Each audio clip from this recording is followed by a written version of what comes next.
Hello, beautiful community. Now tell me if I am audible, because last time we had a few problems. Some of you are up at a very legal hour, so I might need to dedicate my entire life to telling you off about how you should not be here. You should be potentially having very sweet dreams in bed. Audible, audible, not audible, audible, audible, morning, evening, good afternoon. Now, I'm going to ask some very basic questions that I think are really important to think about today after the attack on the Kremlin, whatever that was. And then I'll jump into your questions. And I haven't had the chance to prepare by browsing just a minute or two before I went live what your questions are about. Because I just crashed a little bit because I pushed myself too much with the video today, even though it's such a simple video to release. But here are the questions that I want to put on the table. Is Putin ready to negotiate and climb down? Yes or no? Now, the answer to that question is connected to a conversation about who benefits from this, right? Because this is a potential step toward escalation. And I wrote down these three questions because I'm quite fuzzy at the moment. So the second question is, does the West want to destroy Russia? Or is the West prepared for Ukraine to be forced to compromise? Right? That again is a very important question. And it affects perceptions of who benefits from this. And the third question that was beautifully raised just about an hour ago, I think, by one of the Russian commentators is who is more interested in the internationalization of the war? You can't hear me. Can you hear me? Is the niet or no about sound or about something else you're discussing? Okay, good. Who is interested in the internationalization of this war? Because one thing that this does is, okay, brilliant, but some people can't, but almost everybody can. So presume it's not me. But who is interested in the internationalization of this war? Because this event absolutely does that. It absolutely goes against the interests of somebody who wants to keep the war local, who does not want it to become more deeply entrenched in terms of how much other countries feel they have to have at stake in it. So these are the questions. Is Putin ready to compromise? Does the West want to destroy Russia? And who is interested in the internationalization of this war? One final remark is that there was a very big gap between this happening and the Kremlin commentating on it. Hours. Why? A second commentary. At first, the Kremlin were a bit hyperactive in their commentary on this. But in the last few hours, they've dialed it down and they're trying to play it down. So they were not playing it down at all hours ago. Now they are playing it down. So on the propaganda news channels, they didn't show images of it on tonight's news in Russia. Now, who has seen my main channel video? I presume a lot of you have done by now. One of the problems with making a video like that is that I hadn't checked what other people I respected said. And hence, I'm emphasizing these three important questions. Another remark before I jump and talk with Yo. Russian spy ship operations in Scandinavian waters. There's a quite extraordinary multinational broadcaster series just out in the Nordic countries. That is a combination of beautiful filmmaking, actually, and really good journalism, the kind of journalism that only really solid and trusted institutions can do, the kind of journalism that becomes impossible if we ever get a world in which there are individual journalists but no journalistic institutions. And if you want to check that out, it's a Um, at the moment, only accessible, sadly, um, in the um, in the languages in which it's made. There's a bit of English in the films, but mostly they're not in English, and so that's where we are at the moment. And in episode 3, you can find some of me um, talking about the intersection of Russian interference in Western societies and trust, loss of trust in democracy in the West. To find out more, check out our community posts or check out my Twitter. So yes, it was well, just I'm not gonna rave on about it. Just check my Twitter or check the community post where I give all the information. Um, yes, it's a multi national broadcaster project, so it's several countries. Let's go, everybody. Let me see if I can make this bigger. Fantastic. Let's go, everybody. Questions, please. Questions, please. Let's have a look. At first, you're telling me, I'm just scrolling back, how you are awake at this hour. Actually, not too many of us here, which is good. I like it when there are smaller groups. Okay.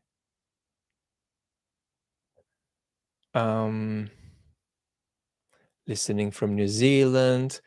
I'm so often in Australia, health allowing, but I haven't been to Kiwiland in so long. Sending my love.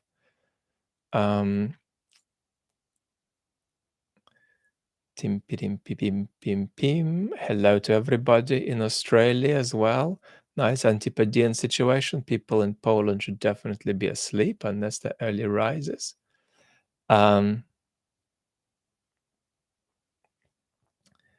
Hello, Ron, in Aussie land.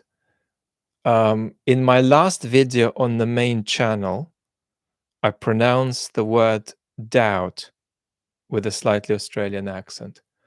Tim in Florida. There's actually only one word. I lived in Australia a lot over many years, and there's only one word I pronounce. Sava is in Tbilisi.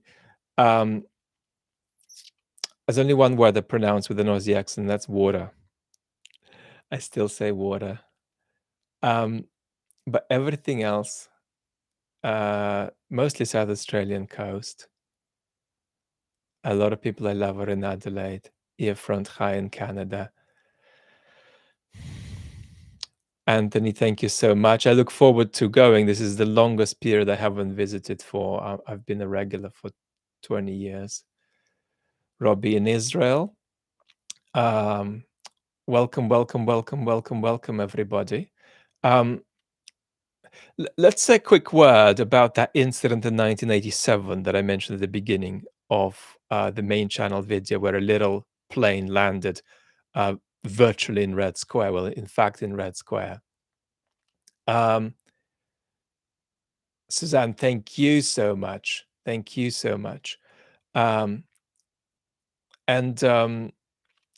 The effect of that was certainly not a rise of any kind of patriotic wave. It was a sense of how hopeless the regime was. Now, 1987 was a kind of a cusp year where things were moving very fast in a matter of months, really. But the Soviet Union was still pretty tight and closed, and it was just opening. And the perception was just utterly negative. This was utterly humiliating. I mean, imagine if, in the most politically and historically sacred bit of your country, some kind of craft had landed that you didn't want to be there from an enemy state. In that case, in 1987.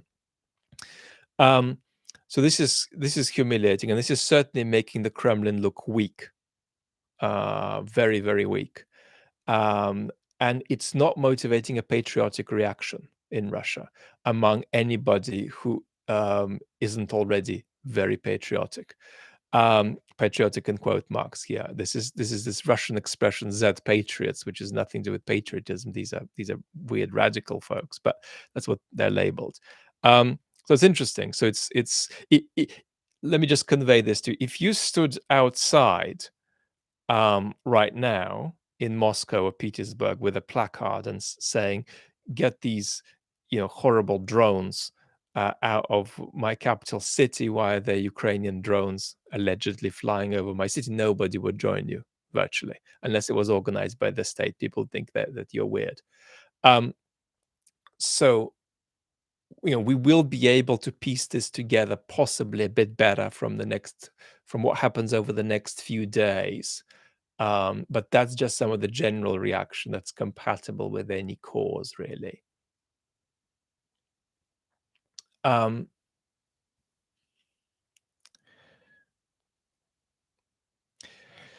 so Murderface 7744 is asking, do I expect partisan or subversive actions to increase in Russia? So at the moment, there's only really one very prominent commentator on Russian oppositional activist Ilya Ponomaryov, who is claiming that there is partisan activity in Russia of any significance.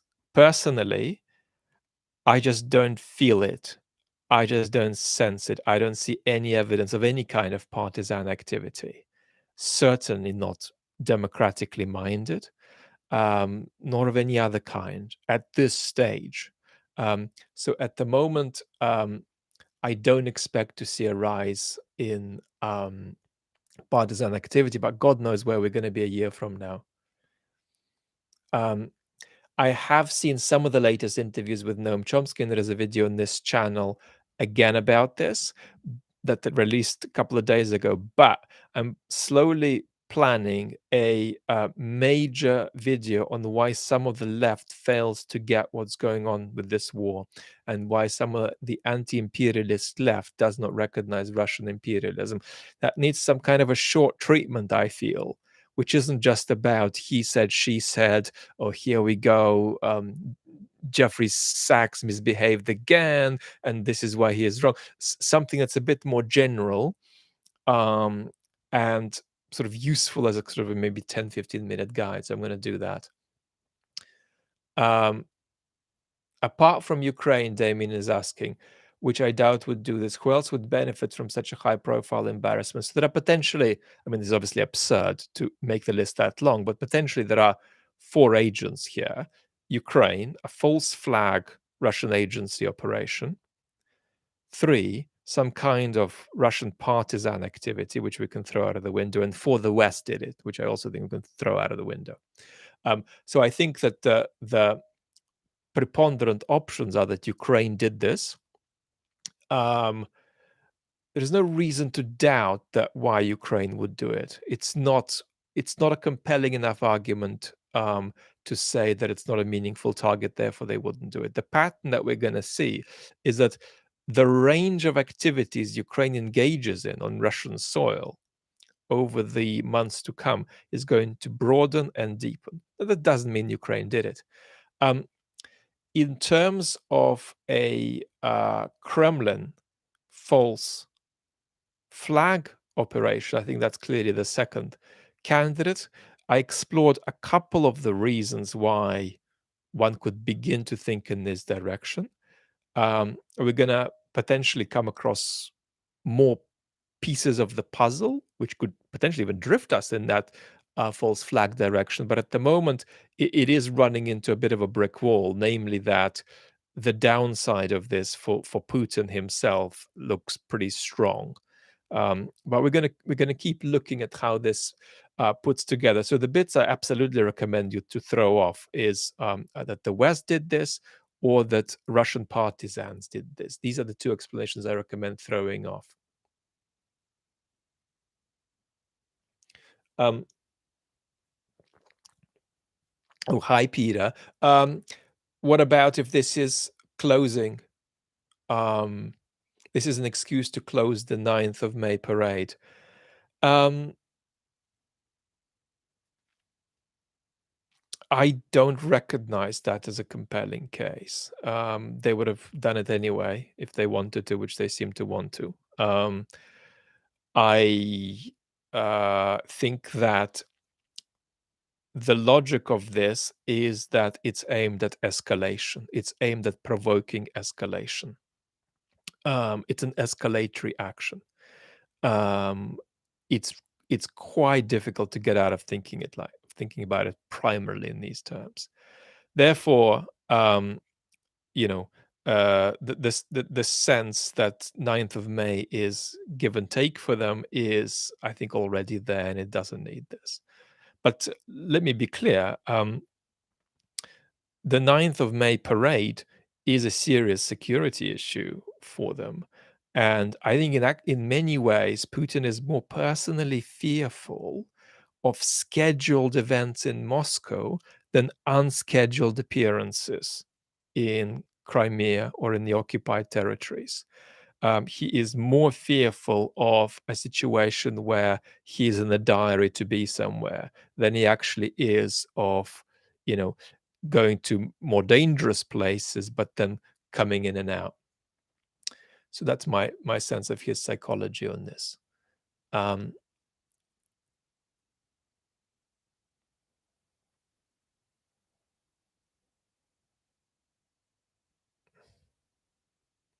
Steve is asking a great question. I see a few super thanks. I'm going to try to get to all of you shortly. Steve is asking, do they really want NATO militarily in this war? Well, this is a fascinating question because it creates a completely puzzling answer. It inevitabilizes a really puzzling answer. Putin desperately doesn't want NATO in this war. Zelensky absolutely does. But you know who else kind of does? The Z radicals, who are Putin's opposition.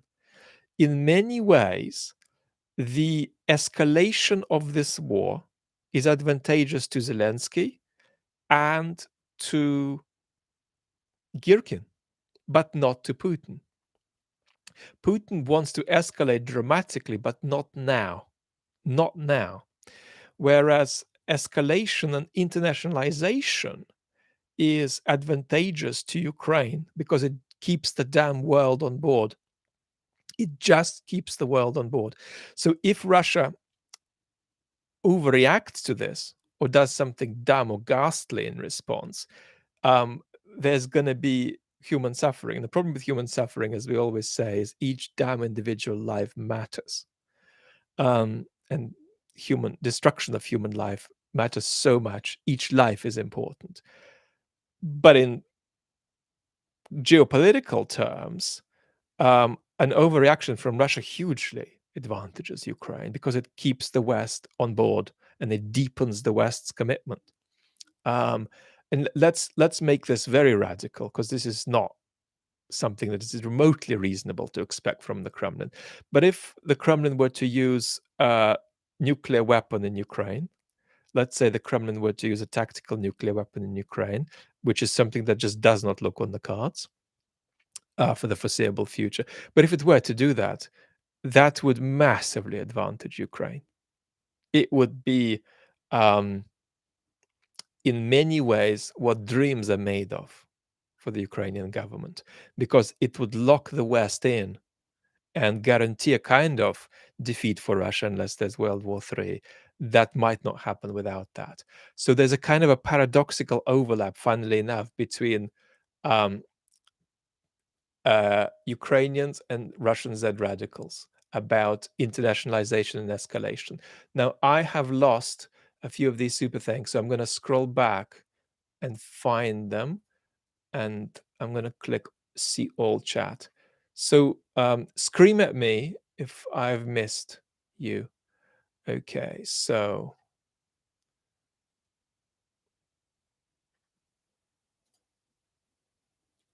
John is saying, do you think QAnon push a false flag attack message has contributed to the acceptance in mainstream discourse? And how can we combat the spread of these theories and promote evidence-based discussions? The best way to promote evidence-based discussions is to be able to sustain saying, "I don't know," and sustain saying, "I actually think this is quite likely in my opinion, but I'm not gonna close it. I'm gonna be ready to change my mind 2 or 3 days from now."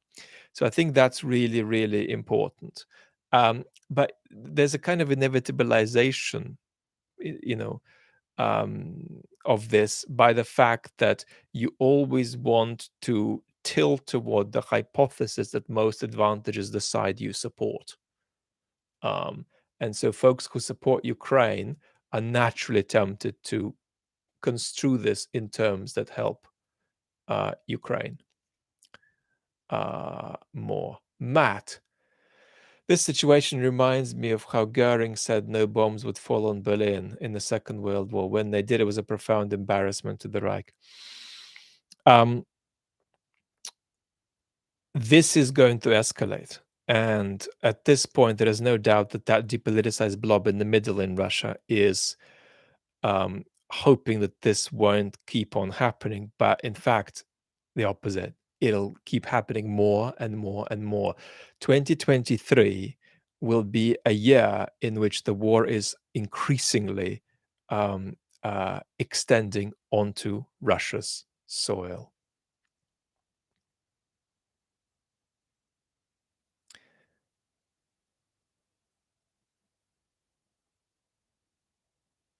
Um,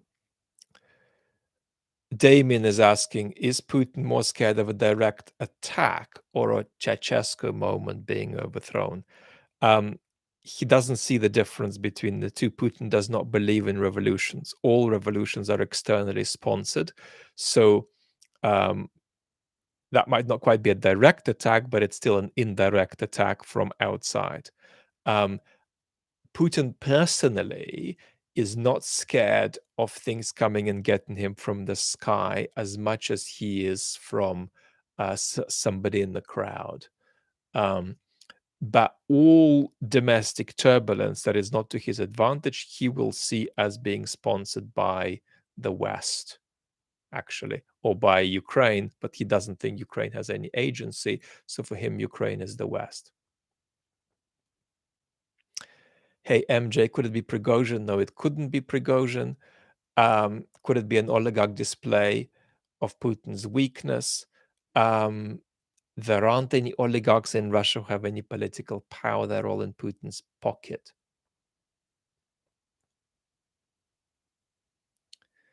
Now, I have the feeling that I have missed some live chats, and I'm so sorry, some super chats. Why has liberal individualism as a concept not taken root in Russia, and do you think it could ever take root? The concept of liberal individualism is losing its roots in the West now. So its roots are an eminently contingent thing. And Russia really only had a few years in the 1910s and a few years in the early 90s um, for them to take root a bit more. And the odds were against Russia, and Russia epically flopped politically. So there's a story of missed opportunities. But I think it's wrong to say that the opportunities were entirely untakeable. I think that's very, very wrong. But they were long shots, arguably.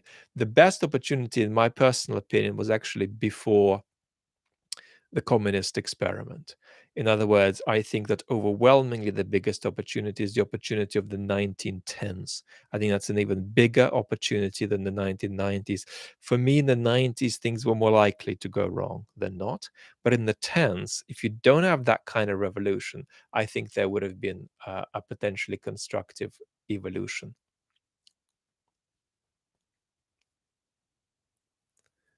Not that Russia would have stopped being an empire.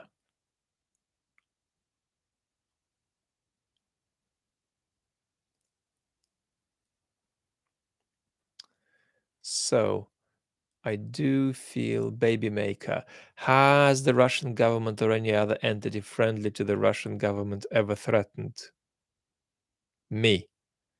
No. No. Because I address a Western audience, I get very limited so far um, um, stuff coming my way, and most of it is just personal, individual people writing in. It's very, very little, um, because our community is overwhelmingly Western.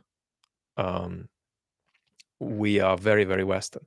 In fact, speaking of that Nordic public broadcaster program, um,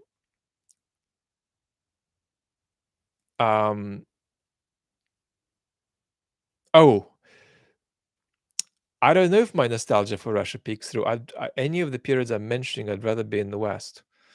Um, but um, in the last month, we have had 20,000 return viewers from Nordic countries, from Denmark, Sweden, Finland, Norway, on the main channel, which is about 15%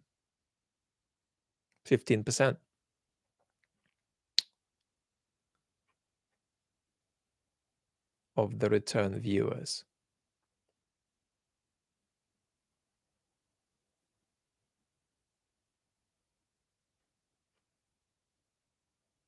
Let's have a look. Putin thinks that Tsar Nicholas II. Kevin is asking his view on Nick the Second. Putin thinks that Nicholas II. is a weak Tsar and a traitor, and but not as much a traitor as Gorbachev, because at least Nicholas II ended up transitioning the empire into a different form, whereas Gorbachev lost it completely. So Gorbachev is worse. Is Girkin Putin's tool to control Prigozhin? Putin controls Prigozhin much more than he controls Girkin. Girkin is floating on a base of organic public sentiment to which Putin is vulnerable and which will force Putin into all kinds of different decisions over the months to come. That is not the case with Prigozhin. Prigozhin is largely a single operator with various kinds of connections and a direct link to Putin. So with Prigozhin, Mr. Putin is worried about what Prigozhin is going to do, but he's not worried about some wave of public sentiment pushing Prigozhin somewhere. He is worried about that with Mr. Girkin. And that's why Mr. Girkin is, even though he's partially controlled, is partially FSB controlled, he has an organicity to him that is a real threat. Which is why Mr. Girkin could be doing what he's doing 6 months from now, or he could be in jail.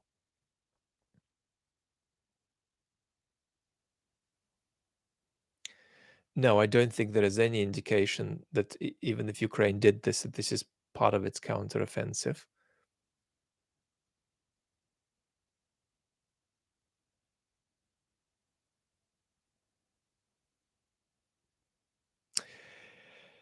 Heyman is saying, if this had happened during the 9th May parade, what would that lead to? I still think at the moment, not much. I think a single event would just not be enough at the moment, because all the Z radicals would be foaming in the mouth about how they want to destroy the West anyway. And the depoliticized people would say, did you see the explosion on the Kremlin? Okay, we're not going out, and we're not even going to watch TV anymore. Let's just hide. So it would not trigger a significant change in the depoliticized blob. They're profoundly stuck. Hi, Vlad. 2 questions. Do you follow Peter Zion's work at all? A bit. Um, do you agree with his macro geopolitical views? First. Second, how likely is a Russian breakup to occur if Putin is forced out or becomes worm food? So there is a video on Peter on the second channel, on the chat channel. So just search Vexler Zion, Um, One of the views that Peter Zion has that is in fact compelling is that not helping Ukraine will lead to more rather than less escalation, right? And I think an analysis in that direction is correct. Do I think, like Peter does, that Putin's invasion is mediated by a demographic crisis, and that crisis is part of the, as it were, war intent in the Kremlin? No, I don't share that view. Um, Drone may be someone getting parade prep footage when I heard about it, or to distract from Bryansk train sabotage and scare the public. Um, well, the question with the impact on the public is going to be who's it going to who's going to impact emotionally and in what way. And basically, when you think about that, break it down into the three groups we normally break it down into. How is it going to make the Z radicals feel? What are they going to say? And what are they going to think about what Putin should do and what he is? How is that going to make the anti-war people feel? Well, it's predictable. They're in the same place. They just don't like any of this. How is it going to make the blob in the middle feel? So I think with each of these, we need to have a separate conversation. What I am saying is that so far, there is very little reason to think this is going to create any waves among the depoliticized blob of any kind. DC, thank you. Hi, Vlad.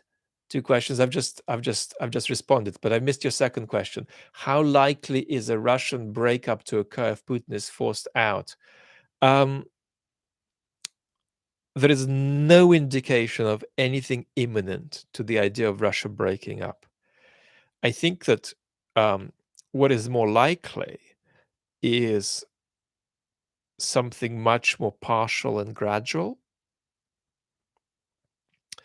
Um, whereby maybe there are some expressions of desire for autonomy, but you cannot look at the different regions of Russia and say they're ready to put together a bid um, to break out. Um, so there's a risk of overestimating this. The key equation is I do think that to avoid a high risk of fragmentation, Russia would need to decentralize and federalize. So we're going to see about that. But if Putin lost office tomorrow, no, there'd be no grave risk of Russia breaking up this year. But if we project a few years into the future, it becomes more of a possibility. And here we need to, I do think we need to listen very carefully to academics like Alexander Etkin, who do say, hey, I do think it's going to break up. Even if we don't share their view, the responsible writers on this topic who do think it's eminently plausible should be listened to.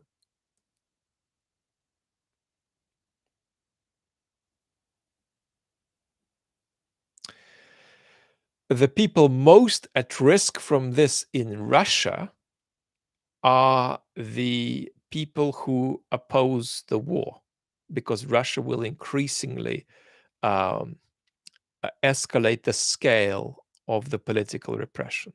I mean, we've had um, about 20,000 cases, I think, open so far, which is not that much by standards of Russia's size. But some of them have begun to get absurd. So, for example, there is a guy who got caught, is facing a lot of jail time for having a private phone conversation that happened to have got intercepted, right? And that is new. Um, Artel Use is asking, how do I think Putin will respond? We don't know. There is the expectation that he might feel it requires some kind of erratic response, or he might hold his nerve. Standardly, they try to do something symbolic when things like this happen. Good Times, Bad Times is a prominent channel whose earlier work I've seen. I haven't seen the recent stuff on Russia's breakup. I'm conscious it's there, so I'm so sorry. I can't comment, Frank Semi, but I think I will be able to comment at some point because I think I'm going to catch these videos. So I'm so sorry I can't go there now. The only thing, Smith, that would stir up the depoliticized blob is the sense that there is an alternative. Once they are really persuaded there is an alternative that is actually available, they'll be able to then not just act but take risks. So it's they're going to snap out of the risk aversion as soon as there is a sense that the risk can lead somewhere. And here, conceptualization is really important. Normative thought is really important, right?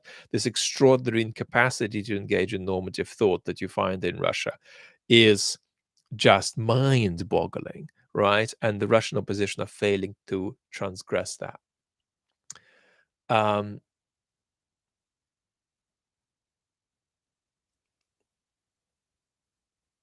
Relative time works. Can anyone possibly believe that Ukraine government sent that firecracker to Moscow? Well, we don't know what happened. It's certainly highly irrational to rule Ukraine out unless you have specialized technical knowledge about why it's impossible. Things out of my field. More pie. You're very, very welcome. Great to have you. Um,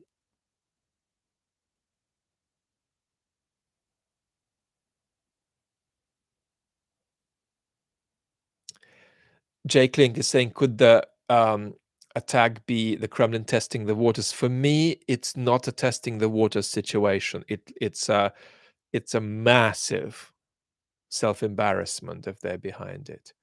So it's too big, I think, to test the waters, too big symbolically.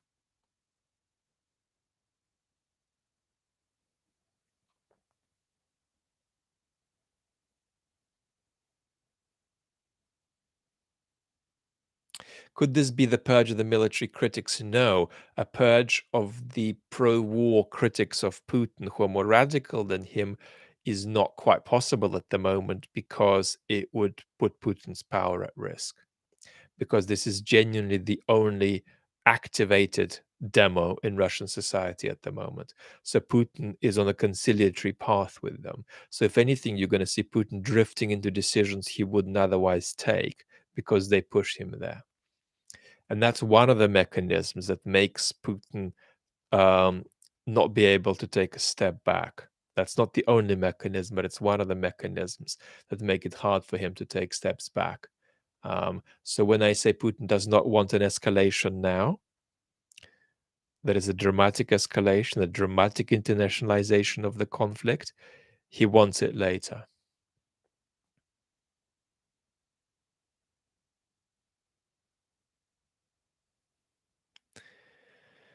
One True Tim is saying, do you see Navalny's influence as functional, or is that a Western media pipe dream? I understand if that topic is better suited for another chat. The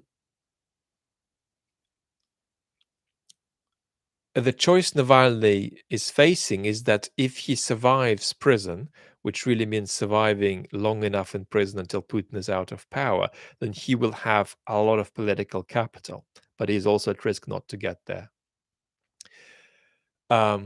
Colorful Rug Guy, Vlad, thank you for sharing your thoughts and perspectives on these complex topics. Looking forward to the video and people like. They're different, though. I actually think Glenn and Matt Taibbi, Glenn Greenwald, Matt Taibbi, folks who are or used to be on the left, but do not supporting Ukraine. Yes, it's a fascinating conversation how different people on the left or on the alt left or on the X left, or not on the left at all for that matter, but thought to be on the left, even though they're not, have ended up in that situation. Okay, let us have a look. Apologize if I'm missing a lot of questions.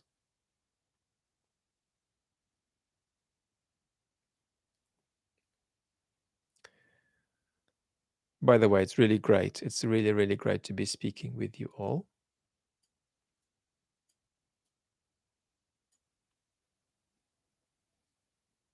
Sean is saying, do you personally support or recommend Russian expats to financially support any Ukrainian organizations? Yeah, it's a great thing to do, of course. Um, the only thing, it can't be the main policy um, of the Russian opposition because they need a Russian policy. They can't just have a Ukrainian policy.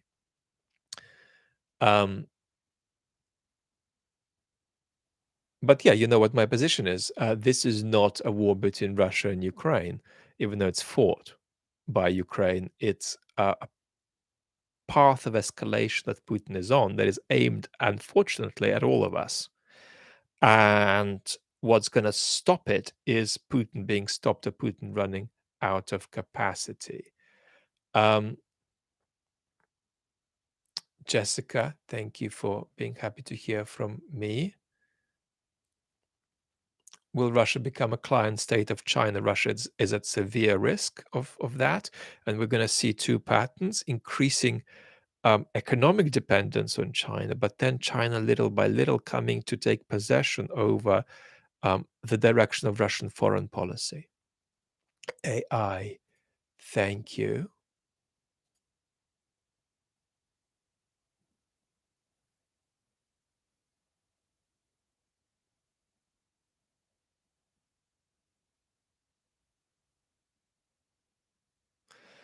Ulrich is saying the only thing that could motivate the 60% is a clear signal by the EU that a democratic Russia would be welcome. So I actually think there's something to this. There's more to it than that, but there is something to this because the depoliticized blob needs to increasingly understand that they have a choice. As the wonderful political philosopher Greg Eugen says, you want to sink to the bottom with Putin, or do you go down this other path that we've painted for you? And here is what the path is, and here is what will be open to if you go down that path. So, this politicization of tangible alternatives is central.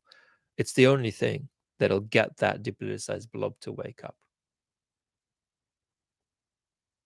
If I were in Eastern Estonia, how safe would you feel? I'd feel very safe in Eastern Estonia today, but I wouldn't feel safe in the medium term. Putin wants to challenge Article 5. Before this war started, a long time before this war started, it was not unreasonable to worry about Putin invading or hybridly invading one of the Baltic states. There is a video from about 3 years ago on the main channel, before I made regular videos, where I worry about a Putin invasion, but I say that I'm worried about the Baltics rather than mentioning Ukraine. Bubblegum creepy doll, thank you. So I'd be worried, but I'm not worried now because Russia doesn't have any capacity right now. Juan is saying, is there any chance that the private armies in Russia start fighting each other if the war persists? Yeah, I think it's a worry that Putin is such a radical anti-Stalinist in this respect. I mean, Stalin was allergic to the idea of any dissolution of the monopoly over organized violence. And Putin is handing that monopoly away left, right, and center in exchange for continuing to successfully triangulate all the forces around him and keep a stronghold in power that way. Yeah, it's very unhealthy to have several armies on your territory that are in an informal relationship with your main army, which itself has issues of fragmentation. So that combined with Mr. Putin stealing Ukrainian territory, calling it Russian, and therefore making Russia's borders float, formally even, right? The Kremlin admits that their borders are kind of floating. So all of that has the ingredients for some kind of civil war dynamics. Emma, thank you very much. You are much appreciated. Everybody here is much appreciated. I'm very grateful to you all. Michael, what's up? Many exclamation marks back at you. Eagle Mob, I'm not a China expert. It's important to be clear about that. So I'm only doing broad brush strokes about it's amazing how many people claim to be China experts, but are not.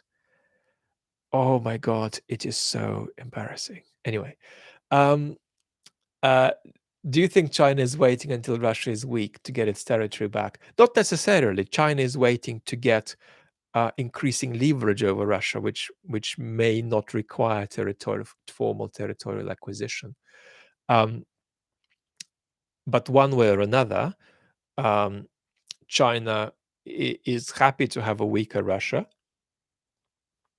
but is not happy to have a collapsing Russia, and is not happy to have a catastrophic defeat.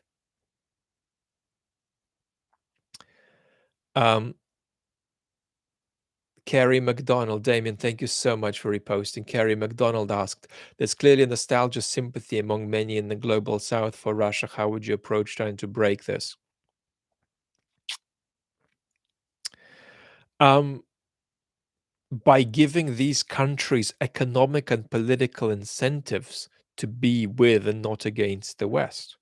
And that means both doing things for them, but it also means stopping violating some of the principles that we want to uphold ourselves.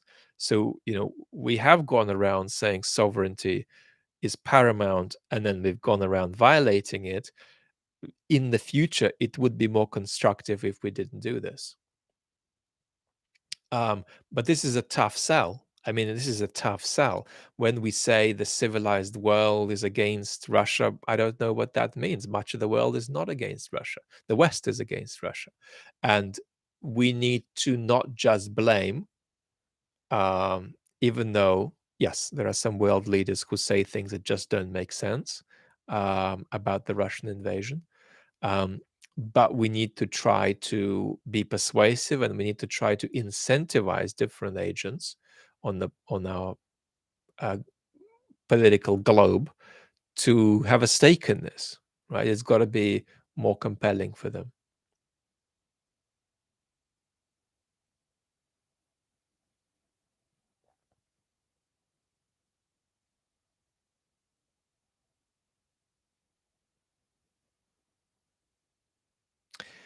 David is asking about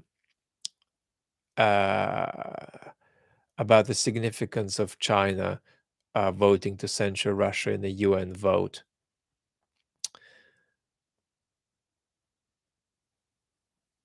The basic parameters of Russia and China's dance, and we're going to see different steps and side steps in it. We've even heard contradictory voices coming out of China.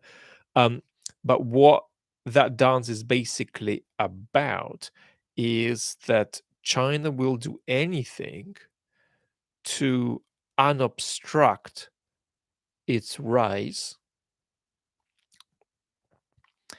And that means having a disunified West that is acting at cross purposes with itself, and then anything that can be done via Russia to disunify the West is also helpful.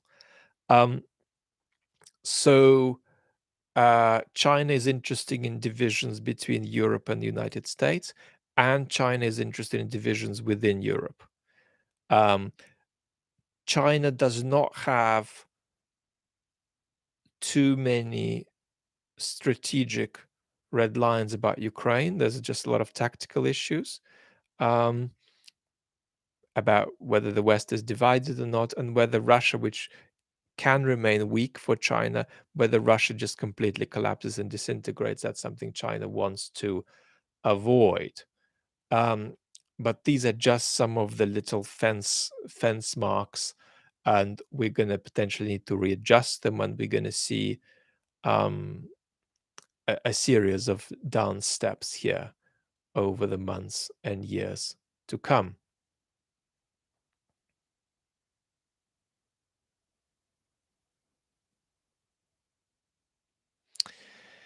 Angie's saying, do I expect more men to be mobilized in larger numbers? So they are trying to mobilize several 100,000 now by different contractual means.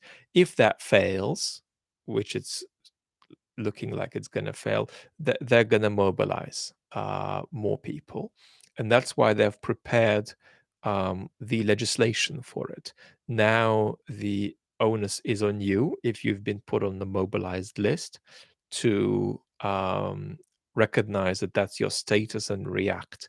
So they've cut out this problem they had months ago, whereby they actually had to go around and catch people or go around handing people these conscription notices, without which these people could not be held responsible to comply.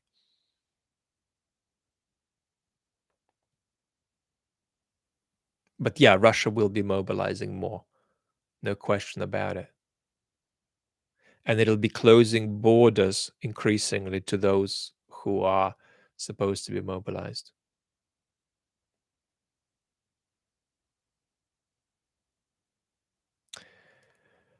Ken is asking an interesting question. What if you had repeated air raid alerts in Moscow?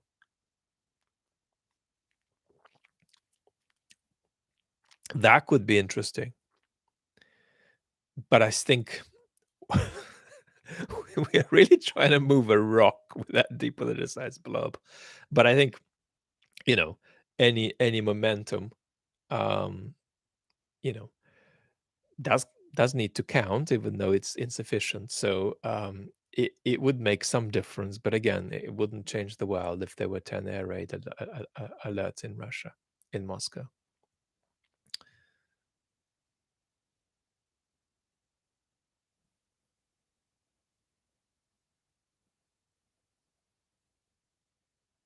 It's impossible to disagree with Peter Zion because the scenery behind him is so beautiful. Actually, disagreement becomes socially inappropriate. So he can just say whatever he likes if he's got mountains and snow there.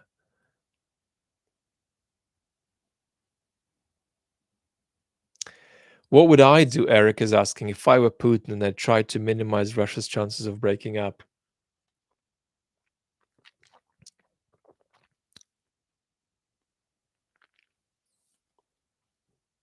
He's screwed. He has to continue this.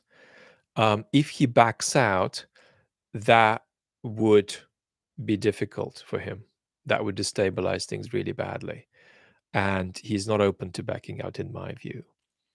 So I would minimize the chances of Russia breaking up if I made Putin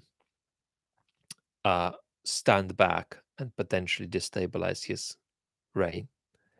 But here, Putin keeping power and Russia breaking up would be pulling in opposite directions. Russia would be less likely to break up if Putin disappeared tomorrow, right?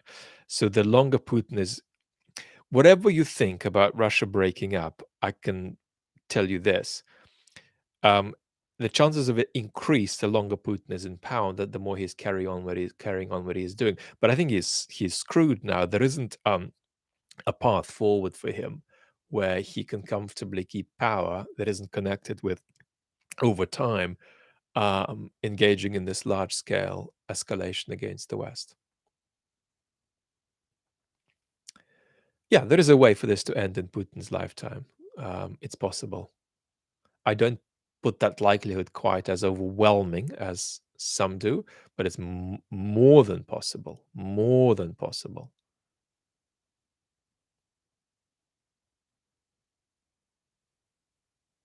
So,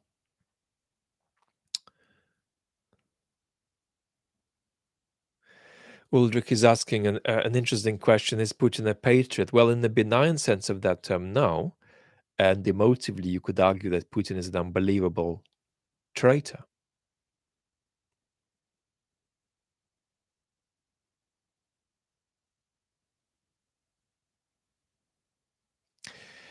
If Ukraine had nuclear weapons, um, which the West desperately didn't want it to have for understandable reasons, um, would this have prevented the war? And wouldn't a strike in Russia have just caused Ukraine to get attacked in retaliation? I think if Ukraine has nuclear weapons, Ukraine does not get attacked, roughly speaking. If Ukraine has nuclear weapons that it can use and that it controls, because the trouble with it's a more complex story than one could imagine. These weapons were not necessarily controlled by Ukraine, the nuclear weapons in Ukraine. Um, so Ukraine does not get invaded if it has nuclear weapons, roughly speaking. If they are ready to be used. Sebastian is saying which way that depoliticized blob will jump. Anything is possible. My sense is that it preponderantly won't jump anywhere, but a small bit of it will thaw out and distribute itself um, a little in the radical direction and a little in the democratic direction. Um, the, the longer you go, the more democratic it'll lean because the younger generation is. I mean, the key demographic divide in Russia is generational. It's not ethnic in terms of political preference. It's not ethnic. It's not socioeconomic. It's age. Um, and Putin knows this. And that's part of the reason he started the war, because he felt he wouldn't be perceived legitimate to the young people. And he wants to skip a generation of young people and train the next generation. That's why there's so much stuff going on with school kids. Now, he's prepping them for some kind of vast confrontation with the West. Keck is asking, what becomes of the Russian people's self-image if they're so weakened by this war that they can no longer maintain their sense of empire, meaning, and self-importance? They'll need to ask who they are and whether they can figure out who they are, and whether, having tried to figure out who they are, I'm speaking cartoonishly, they develop a convincing political project that explains why they should all be together. What holds all of this stuff together? What is it? Some story like that is not an imperial story needs to become available. And if it doesn't, then indeed the fragmentation of the country becomes more likely. But this kind of questioning requires a certain capacity, a certain freedom to engage in normative thought. Well, if not this, what about that? And this is tragically missing, tragically stuck now in Russia. People are really not able to say, would this Russia or that Russia be better? They just shut down as soon as that conversation begins. Jim, thank you so much for being with us. Let me have a look.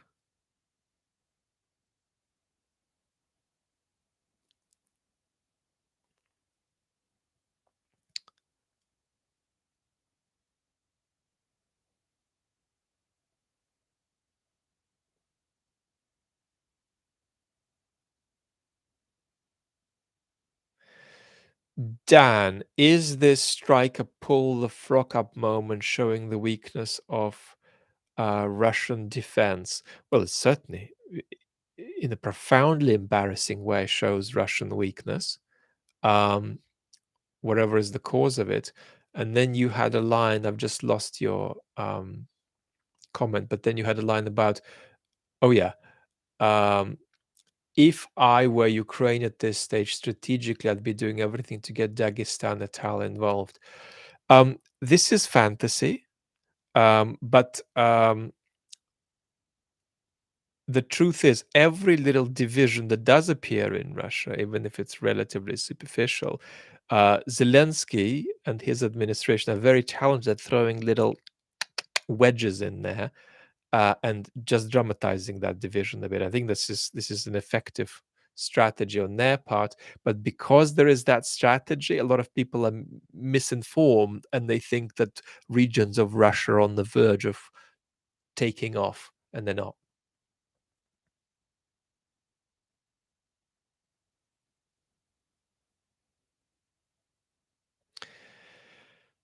Stuka is saying, who would replace Putin if he were assassinated? Formally, it would be the prime minister. In practice, it might be something like a committee constituted of the Security Council, Putin's Security Council. Um, that Security Council meeting that Putin had before the war is still, for me, the most extraordinary filmic record. It's almost art. Because it was kind of directed by the Kremlin people, but the um, passivity, instrumental blindness, um, extraordinary pathetic qualities of all of these people. That is just that film is absolutely extraordinary. To the point I'm thinking of doing a video about this, calling it something like Putin's most dysfunctional meeting ever, and just commentating on what we see. I think it's one of the best films I've seen in recent years, inadvertently, because even though it's shot by the Kremlin, it reveals um, the extraordinarily debased nature of the Putin regime. But these would be the folks who get power. Mark, do you see any way to de-escalate? Putin is not the sole Russian ultranationalist. They've been around since the 90s. I don't see a way to de-escalate, because what would de-escalation look like? If you said to Mr. Putin, get out of all of Ukraine, he won't do it. If you said to Mr. Putin, keep the bits you've annexed, that's unacceptable to Ukraine, and Ukraine will not stop fighting no matter what you say, what you do. Even if you cut off weapons, Ukraine will still try to fight. And therefore, there isn't a peace proposal now. So it's kind of a mischaracterization of the reality on the ground to talk about, we are just trying to stop the war. Well, if you understood the war properly, you'd understand that there isn't a way to stop the war at the moment. So I see that as simply unavailable. So talk of a peace deal now fundamentally misunderstands the reality on the ground, in my view. And that's why a de-escalation at the moment would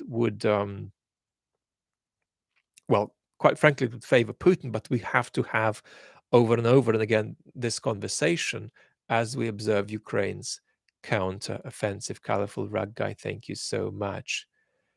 Carrot Shell, hello Vlad. I only recently found your channels and I enjoy your point of view, the knowledge, and the voice. I'm grateful to you. Very grateful to you indeed. Adam is saying, do I consume popular media? Yes, I do, but my diet is extremely controlled and idiosyncratic. So I almost have a map of how I consume information. So if something happens, there's probably 17 sources I would check, and they all come in a certain order, and they're different depending on what it is that's happened. And this is something we're going to keep talking about, actually, because we are now in a situation where it's not possible to just open a couple of newspapers and get all of your information that way. If you want to be informed, you have to practice certain kinds of epistemic skills, and you have to practice certain online knowledge acquisition skills. And there are, I think, traps there. So I think that's part of the answer. You're asking me what I know about Andor, and I don't know much, but I'm going to find out. Andy is asking, is Putin's delusion that Russia can successfully confront the West a real delusion, or is it a political maneuver? I don't think it's a delusion as much as it is a dramatic overstretch. Imagine the war freezes. Imagine Le Pen and a kind of Trump are in power in a few different countries. In fact, Trump might not be it. Somebody more disciplined. So let's say a few Orban-type politicians are in power in Western countries. The war is frozen. Russia may be allowed to reconstitute itself, to gather some energy for another attack on something, not necessarily on Ukraine even. And they might do that in 7 years, in 11 years. So Putin's plan is a long shot, but it's still doable. In other words, I still think he can dissolve NATO. I genuinely think he can. In other words, do I think he's got a more than 1% chance of challenging Article 5 successfully? I think it's totally reasonable to think that that chance is higher than 1%. Yeah. It needs the war to freeze. It needs Western democracies to significantly destabilize. And it needs Putin to have the capacity to test this. It needs us to not react properly to the test. On it goes.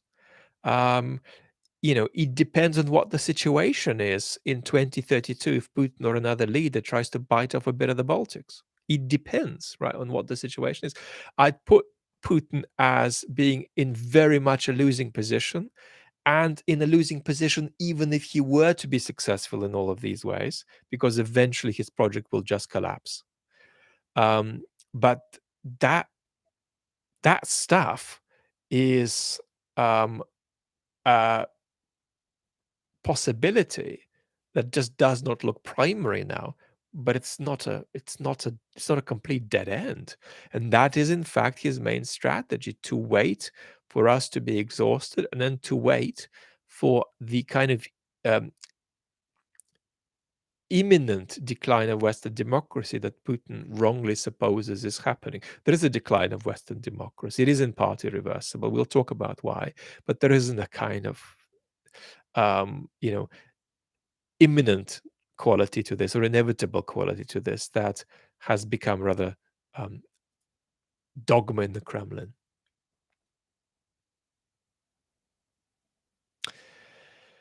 I will be making a comment on Adam Curtis's trauma zone at some point, but not today, because extraordinarily, I still haven't caught up with it. I wish there was a way to respond to other comments. Is there, and am I just missing it? I don't think there is, as far as I know. And I'm sorry about that. I'm also going to explore different streaming platforms. I'm just using YouTube. There are some platforms that make YouTube a bit more functional for streamers. And I'm so sorry to say that at the moment I'm not on top of that. I am running a very I'm running a one-man part-time operation at the moment, and I plan to expand, nevertheless, despite these resources. No, World War III is certainly not inevitable.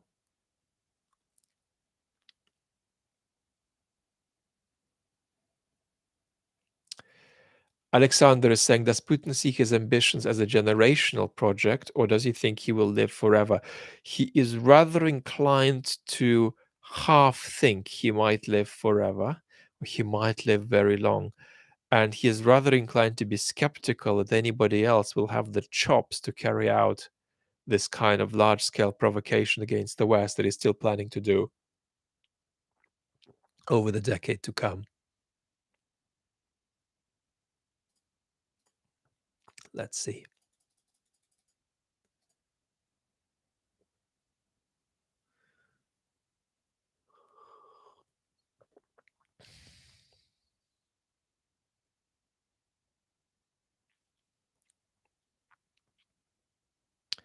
High casualties won't end Putin. He has the capacity to lose 500,000 people, speculatively.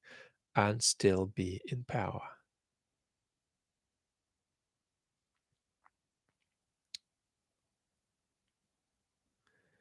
Somebody's saying that Steve Bishop has asked a great question.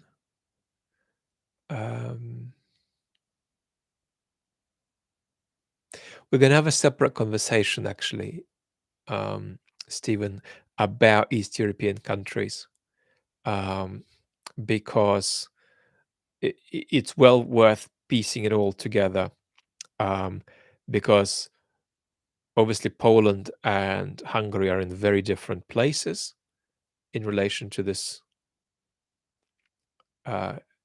crazed outburst of imperialism by Russia. But at the same time, they're also in a similar boat at the level of democratic decline. Rob is saying, does this drone incident increase the chance of nuclear war? I don't think that we can substantively say yes, even if we can say yes to some degree. I would say that Jessica is asking, where's my 500 figure of dead Russian soldiers being tolerable for Putin coming from? My sense of what is palatable, the upper limit is very, very high. So that's a sort of cartoonish ballpark I give, just to give people the indication that we're nowhere near a ceiling now. So, Rob, I think the substantive answer is no. But does this make any escalation on the Russian part more likely? Yes, it does.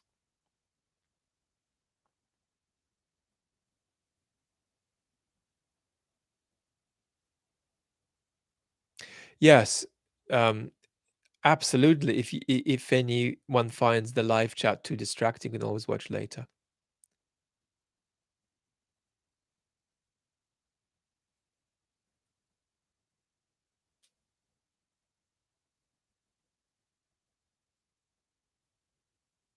What kind of escalation? Well, Russia has limited capacity. It's not easy to see what they're going to do. What kind of weapons are they going to launch on Ukraine that they haven't tried to already? But some kind of symbolic response may be um, on the cards from the Kremlin. They tend to respond to things like this.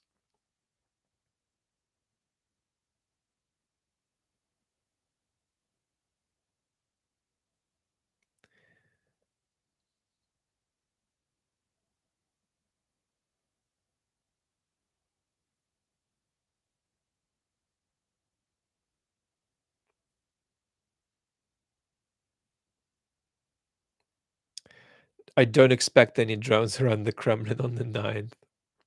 Whatever happens on the 9th.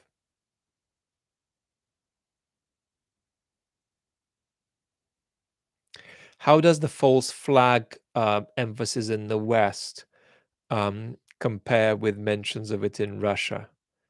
How does focus on false flag attacks shape public opinion and geopolitical tension? So, a lot of the Russian commentariat are outside of Russia, and they're so partly involved in the Western informational environment, and so they partly accommodate to that. There is quite a bit of talk of false flag in the Russian oppositional media, but less than in the West. I mean, quite frankly, saying that it's not a false flag is attractive to somebody who supports Ukraine. For several reasons. One of them being that Ukraine just hits constructive targets. It doesn't need to do a kind of a vacant symbolic attack. That argument I don't buy at all.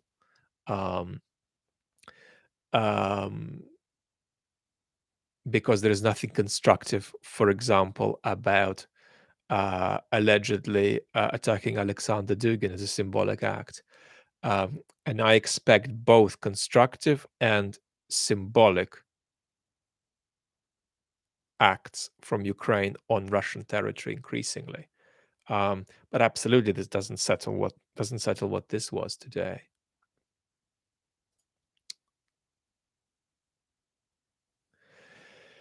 Bubblegum is saying, I disagree with both political sides in the US. I found myself in political no woman's land like the Russian people. Um, they're worse because you are thinking about what you stand for, what you stand against, what you grasp, what you don't grasp, how to make sense of it. Um, you're also reflecting on the fact that you feel alienated from the political process. So, yeah, the problem is that these questions you're asking, they're not asking. Um, delusion rules now, and reality is not even up for negotiation. Look, I do think that there are a lot of uncontroversial truths that, in some sense, needn't be controversial, but are. And that is to do with the extraordinary polarization, the detethering of our public sphere, partly but not only mediated by the public squares like this one, which we share. But we'll do not battle against this because we don't do battle on this channel. We don't do battle of ideas, but we will do exploration around the sorts of things that really matter when it comes to this. And I will be sharing a larger proportion of Western-based content in the um, months to come. To what extent, Damien is saying, is the depoliticized blob feigning disinterest, ignorance? Um, so it's not feigning disinterest and ignorance. It's um, in an act of desperate self-protection trying to look away. To what extent is this a relic of the Soviet times? How much is it a Putin era phenomena? It's both, but muchly Putin. I mean, this is nearly Putin's main political project when it comes to power, to bring it about that Russians do not engage in collective political action. You want to do issue-based protests? You don't challenge the regime? Fine. You want to do local protests? Fine. But if you're going to protest against the whole show, that ain't going to pass. And if you want to coordinate with others who want to do that, I'm going to disrupt that. I'm going to try to make you as atomized and depoliticized as possible. That is Putin's central domestic project, virtually, up until very recently, at least. So I do think there's a vast Soviet inheritance there. There's an inheritance from the 1990s there too, when there was this extraordinary absence of a public square in Russia. I mean, I was there fairly regularly in the 90s as a visitor from Israel and then from the UK. And there was this spectacular absence of a joint sense of, a shared sense of fairness in society, right? We're losing that too, but we're still largely fighting about what we consider fairness to be. We still partly agree that we share some kind of aspiration of um, uh,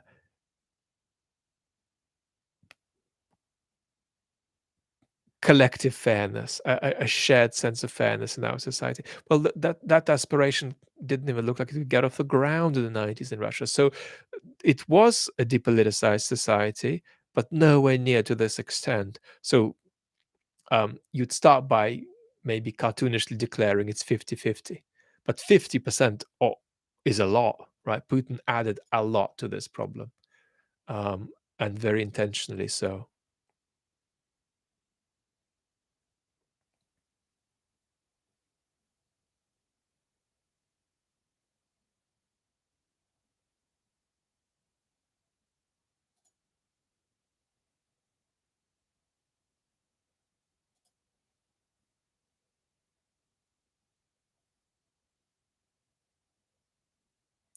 So I've seen some comments from Stuka. We don't have moderators, and it's an account I've just put on the timeout.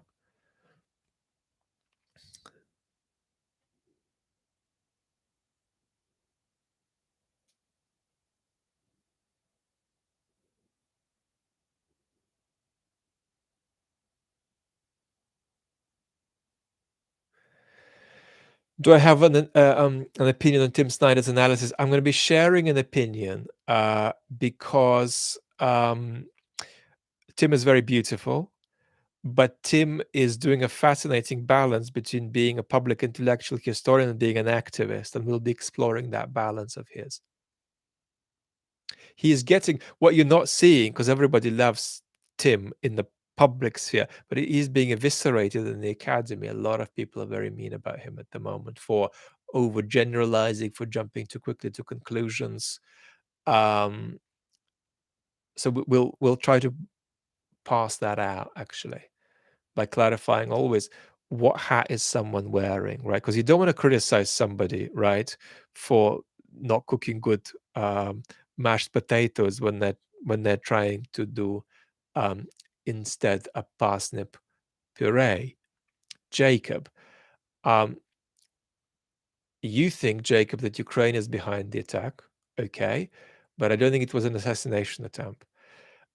I think that's Kremlin propaganda. So let's be absolutely clear. This was not an assassination attempt because Putin does not live in the Kremlin. He's not there at night. So it is knowingly.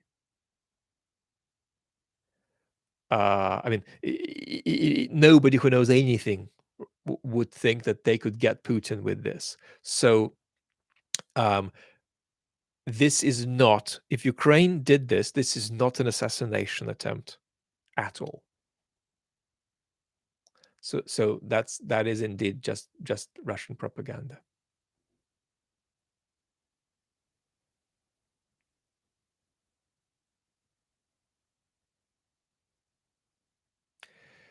Dan, didn't notice I haven't answered your question. I'm a bit forgetful, but I'm glad you're drunk. I hope it's on something nice.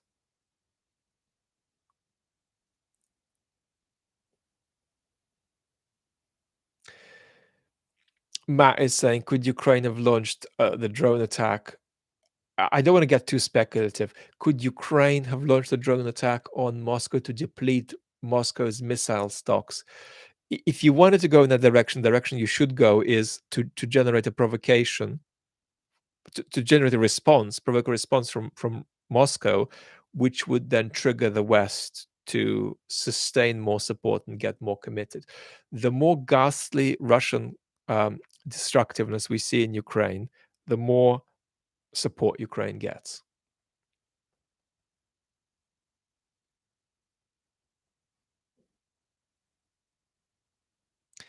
Do I agree with Mearsheimer's realist position?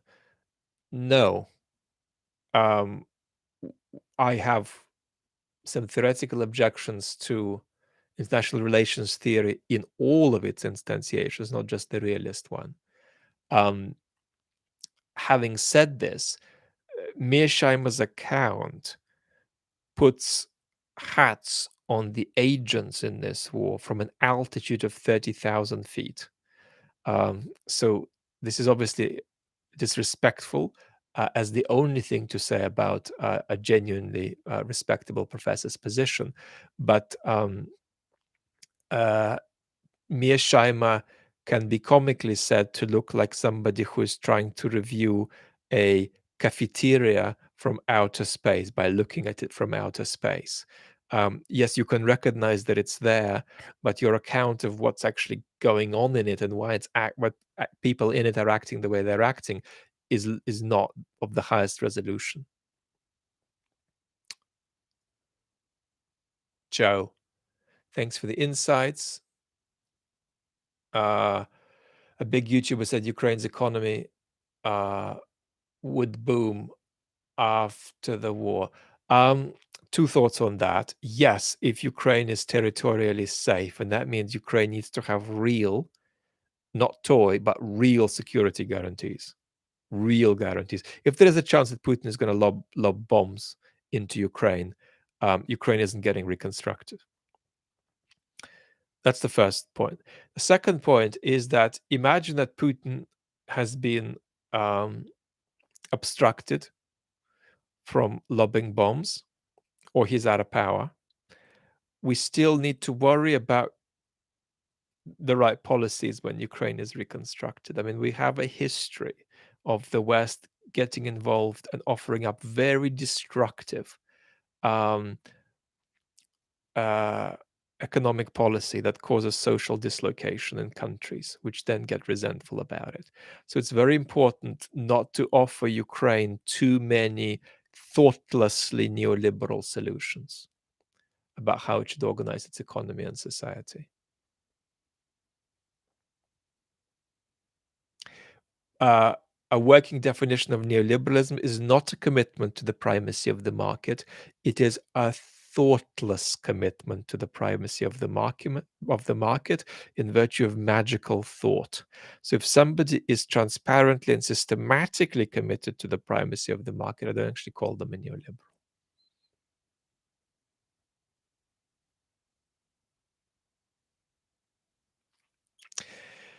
Russia joining the EU is a stretch.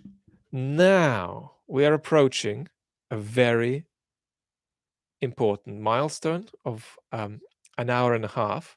And it's at this point that it is correct for some humans, but not all humans, to consider retiring to bed. So, what I'm going to do, I'm going to uh, keep us here. And for everybody who is in Europe, steal your sleep away from you for 5 more minutes. And then we're going to call it a day. Torsten, I'm going to do a little lecture on neoliberalism in the next year, probably, on the philosophy channel. Yes, I think somebody has kind of put out this marvelous Nordic documentary onto YouTube.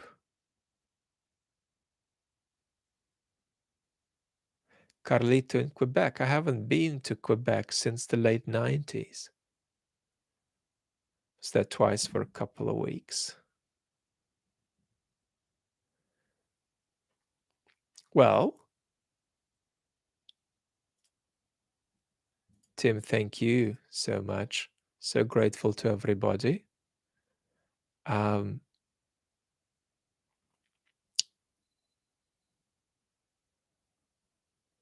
Please contact our neoliberal for that video. Okay. I don't know who that is.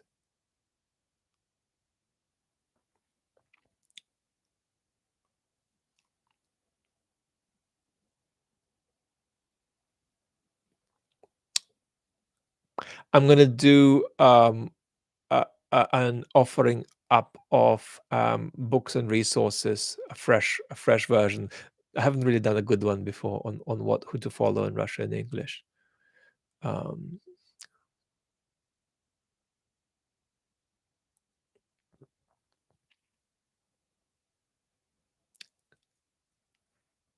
Denise, thank you.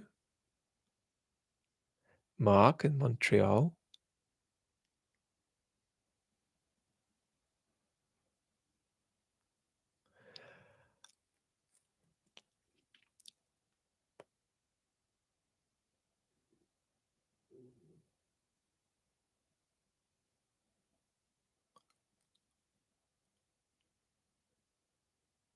So because of my health, unknown is asking if I'll join debate. Yes, I'm very open to joining debates.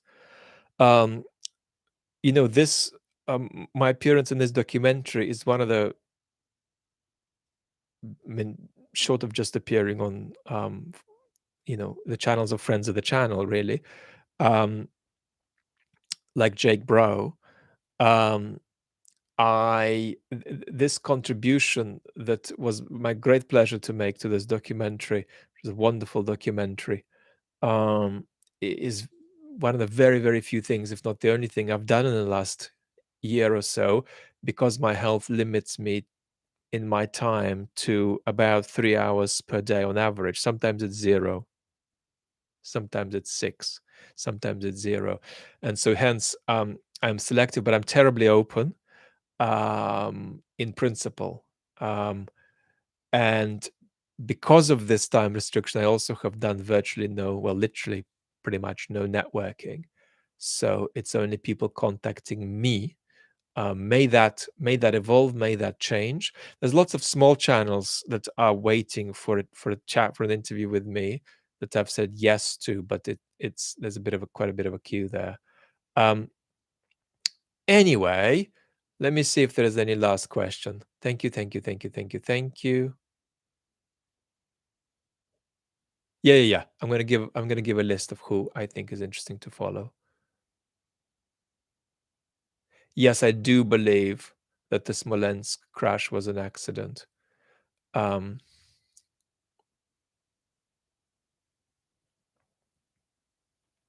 Sleeping Beaten, thank you so much for being here. Um, I was having jasmine tea actually during this. Uh, Suzanne, yeah. Um, Jake, one of the most remarkable things about Jake is how well Jake treats fellow YouTubers. Jake's interacted with a lot of smaller channels also over the last year, and it's been a pleasure to observe him do that in a way that is not transactional, and he elevates people. So it's actually a wonderful quality. Everybody, thank you so much for being here. Thank you so much for those of you who waited late for a video on the main channel. Um, and it's been a pleasure being with you. Sending you all a big hug, and we're going to be closely connected here and on the main channel. Much gratitude and peaceful sleep to anybody who is in Europe, and have a wonderful day. Um, if you're in another part of our planet. Um, Damien, thank you so much. Thank you so much for your contributions, your questions. Sean, thank you. Everybody, lots of love. Take care till soon. Bye bye for now.